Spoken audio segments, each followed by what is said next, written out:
Sa ibang balita, positibo ang Malacanang na makatutulong ang pinabilis na infrastructure spending para mapalago ang ekonomiya ng bansa sa ikalawang bahagi ng 2026. Paliwanag ni Palace Press Officer Atty. Claire Castro, bumagal ang infrastructure spending dahil pinag-aralan munang mabuti ng gobyerno ang mga proyektong paglalaanan ng pondo.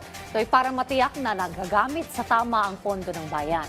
Ipinaliwanag din ng opisyal na nakakaapekto din sa ekonomiya ng bansa ang krisis sa Middle East at maging ang ingay sa politika. Pero ang sabi naman po ni DBM Secretary Kim De Leon, kailangan na po talagang gumastos ng gobyerno.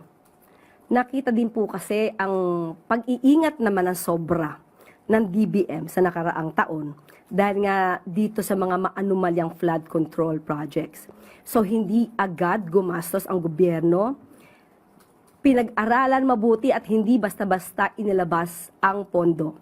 Isa po ito sa naging dahilan kung bakit medyo humina po ang growth ng ekonomiya ng bansa.